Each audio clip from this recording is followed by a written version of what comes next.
강세 업종부터 좀 볼게요. 네, 강세 업종부터 볼게요. 제가 아까 말씀드렸죠. 타이어에 대해서 말씀드렸습니다. 완성차 수요, 코로나19 완화로 이동 수요 회복 강세로 인해서 타이어 수요가 더 많다. 기존에 그 타이어가 왜 주목받는다고 말씀드렸죠? 반덤핑 관세율 조정으로 인해서 부담이 완화됐다는 말씀을 기존에 드린 거 있죠. 그래서 금호타이어, 한국타이어 앤테크놀로지 이런 종목이 더 주목된다고 말씀드린 바 있습니다.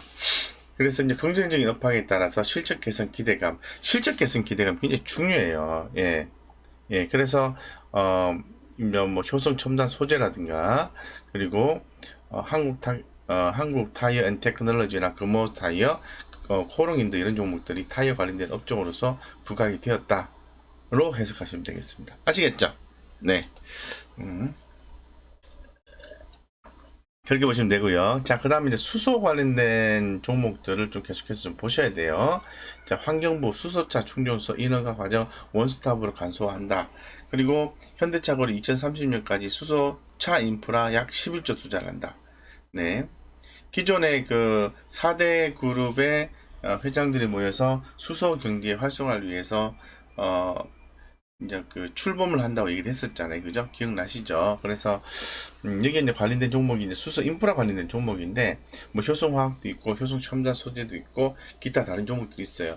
효성 첨단 소재 같은 경우에는 타이어에도 들어가고 그리고 수소차에도 들어가 있죠.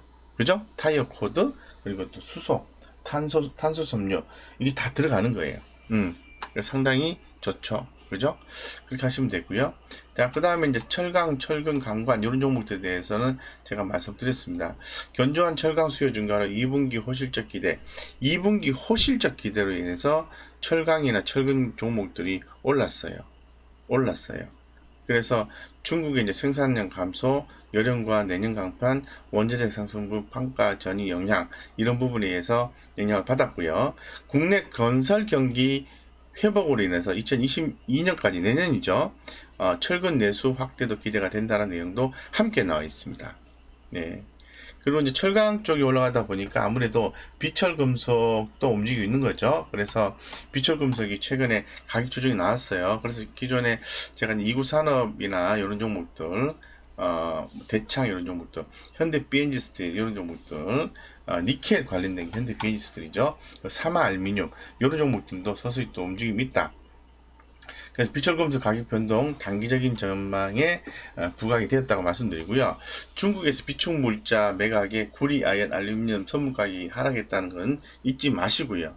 단기 수급에는 영향 수요 기반에 다시 반등할 것이란 전망이 우세한데 어쨌건 약간의 리스크는 있다라고 말씀을 하시면 되겠습니다. 아시겠죠? 네.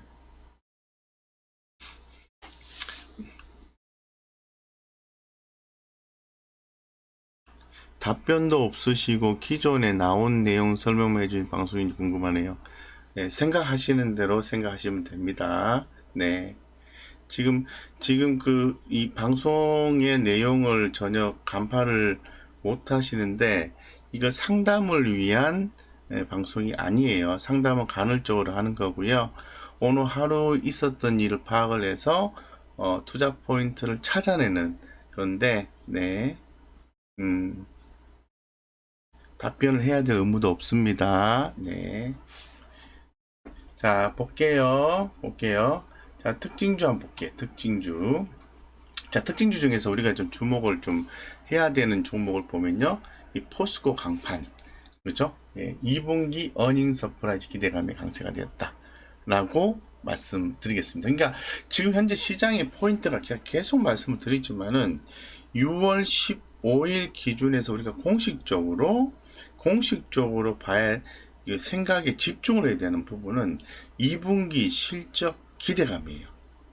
2분기 실적에 나와주는 종목, 또 기대감이 있는 종목, 그런 종목에 집중하셔야 돼요.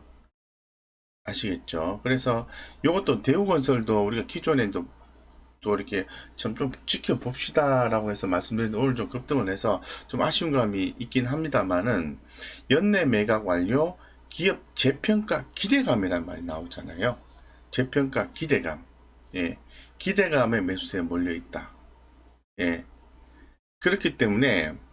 그렇기 때문에 대우건설도 제가 오늘 보니까 9% 이상 올랐잖아요. 그러니까 제가 볼 때는 이런 것도 변동성이 좀 있을 것 같아요. 그죠? 지금 변동성이. 그래서 9% 올랐어요. 오늘 외국인들이 좀 많이 들어왔어요. 그죠? 예. 그래서 한번 좀 지켜보시고요. 예, 해당 변동성을 좀 이용을 해서 트레이딩하는 전략도 써가는 거죠. 오늘 사실 그 대원전선이 그 올라온 이유가요. 이 대우건설 매각과 관련되어서 호방건설이 참여를 해서 그거 부분과 엮여서 변동성이 나왔습니다. 그죠? 그런 내용을 파악을 해서 말씀드립니다. 예. 자, 그래서 이제 그런 내용들을 좀 파악을 하시고, 아, 그래? 그런 변동성이 나왔으면은 일단 시장에 관심이 있는 거니까, 어, 예. 여기 또 대우건설이 최저 입찰가가 확정이 됐다네요. 예, 이런 부분들. 예, 그래서 여기 보면은 내용을 한번 보시고요. 예. 이러면 7월 달 내에 우선 협상 대상자를 선정하고 연내 매각 절차를 마무리할 계획이다. 이런 내용이 나와 있습니다. 어쨌건 유력한 후보로서는 뭐 DS 네트워크라든가 중견 건설사인 중흥건설, 3년 전 인수를 포기했던 호방건설이 거론되고 있다. 뭔가 좀 이렇게 시장에 변동 요인을 줄 수 있는 빅 이슈가 발생을 했잖아요. 이런 것들 캐치해가지고 변동성을 파악을 해서 짧게나마 또 트레이딩도 해보고 손해볼 수도 있지만은 짧게나마 이렇게 대응해 볼 수 있는 거죠. 그런 신호를 여기서 오늘은 포착한 거죠. 전일에는 이제 이렇게 이제 흐름이 좋지 않았기 때문에 조금 더 지켜보시죠 라고 말씀드렸는데 오늘 갑자기 올라 버렸어요. 예, 갑자기 올라 버렸어요. 아시겠죠? 예. 그래서 그런 부분들. 그래서 다시 한 번 더 대우건설에 대해서 반복적으로 설명드립니다. 어쨌건 이런 것처럼 또 현대위아 같은 경우에도 현대차, 기아 투자 사이클 재개 수혜 전망으로 인해서 현대위아가 상승을 했는데 제가 늘 말씀을 드리잖아요. 우리가 지금 아침 조석으로 해서 내용을 파악하는데 제가 과거에도 말씀드렸지만은 전일에 정리해서 말씀을 드렸지만은 오늘도 시장에서 부각이 됐다면 오늘도 새롭게 정리해서 또 말씀을 드린다고. 반복적으로 내용이 나온다라는 것은 반복적으로 내용이 나온다라는 것은 그 섹터나 그 업종 그 종목에 대해서 주목을 해야 된다는 거예요. 아시겠죠? 그래서 근데 만약에 계속 반복적으로 언급을 하다가 기존에 설명했던 내용을 다시 한 번 더 설명을 하고 또 보여드리고 했는데 어느 순간부터 좀 얘기해 주는 게 뜸해진다.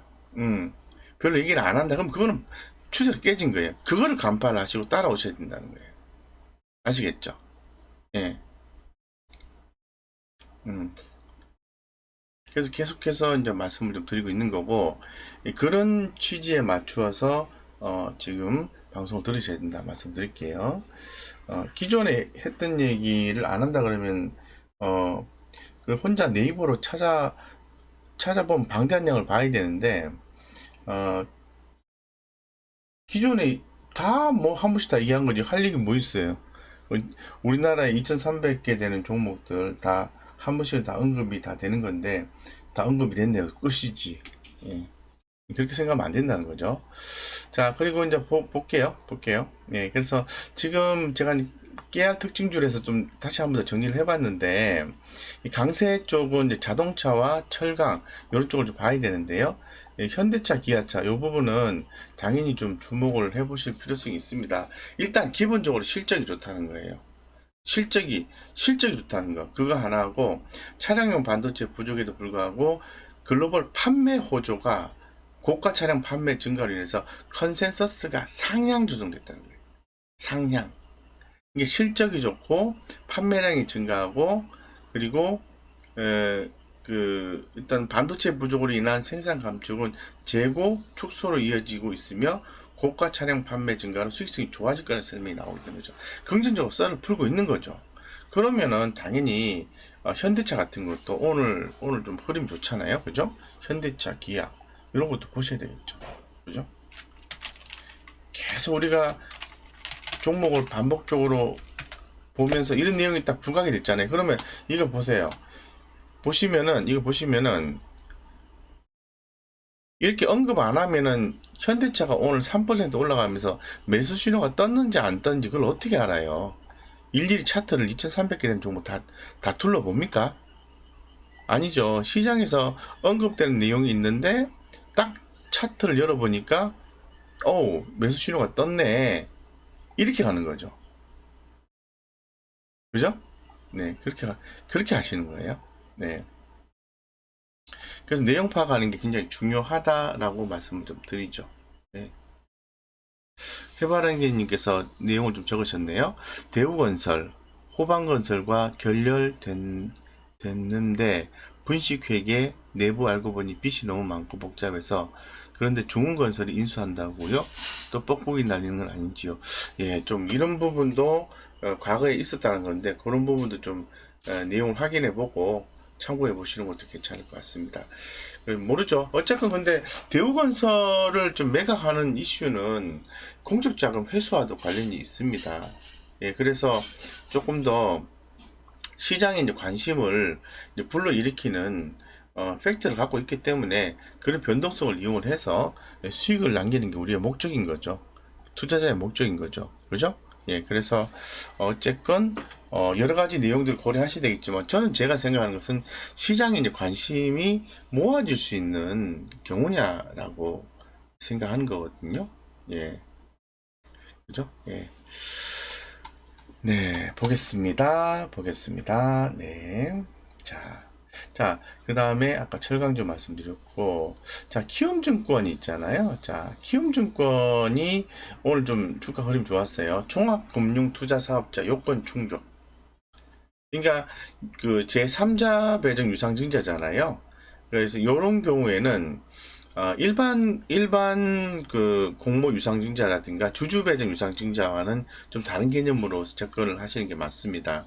그래서 특정인으로부터 자금을 조달하는 걸 얘기하는 건데 지금 키움증권이 이 투자 포인트가 핵심이 되는 것은 뭐냐 하면은 자기 자본 3조 원 이상의 종합금융투자 사업에 진출한다는 거예요. 자본금이 3조 원. 지금 이게 3조 원, 저도 3조 원, 5조 원인가요? 몇 개 그 기준 조건이 있어요. 자본금이 얼만큼 확충되느냐에 따라서 그 회사가 할 수 있는 일이 정해져 있습니다. 예, 그래서 이 키움증권이 지금 전일 유상증자 4,400억 유상증자 발표해서 이러한 자본 조건을 충족했다면은 이 키움증권이 주가가 밑으로 빠질까요? 빠지는 팩트인가요? 올라가는 팩트인가요? 이건 당연히 회사가 자본금을 늘림으로 인해서 주가가 상방향으로 늘림으로 인해서 회사가 더 많은 일을 할 수 있는 거니까 돈을 더 벌 수 있다는 거잖아요. 그죠? 그러면 당연히 하방 변동성보다는 상방 변동성이 더 커지는 거죠. 오늘 주가가 7.9% 올랐어요. 예, 7.9% 올랐는데 외국인이요 24만 6천 주를 매수했어요. 24만 6천 주. 자, 24만 6천 주를 매수하고 물론 4일 전부터 연속해서 순매수세가 유입됐죠. 자, 기관은 5만 주 이상 매수했어요. 그래서 이렇게 양매수가 들어온 건데 자, 그러면 이들이 키움증권 제3자 배정 유상증자 이미 공시가 나왔는데 손해보려고 오늘 이렇게 샀을까요? 아니라는 거죠. 자본금을 확충한 상황이 되면은 앞으로 키움증권의 어떤 매출 성장에 대한 성장에 대한 가능성이 더 높아지는 거니까 투자 포인트가 나오는 거죠. 그러면은 당연히 이런 것들도 관심 있으신 분들은 트레이딩 관점을 접근을 해야 되는 거죠. 보시는 것처럼 주가가 한 차례 올랐다가 가격 조정이 나오고 재차 반등 포인트가 나오는 거잖아요. 그러면 잘 지켜봤다가 투자 포인트만 잘 잡으면은 수익이 나요, 안 나요? 수익이 나잖아요. 그죠?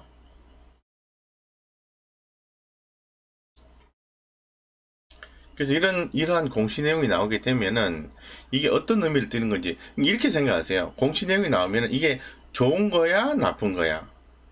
좋은 거야, 나쁜 거야? 최소한 나쁜 건 아니야. 그러면은 이게 기업 가치가 기업 가치를 키우는 공시야, 기업 가치를 다운시키는 공시야, 기업 가치를 키우는 공시다. 그러면 수급이 들어왔으면은 포인트를 잡아야 되는 거죠. 아시겠죠?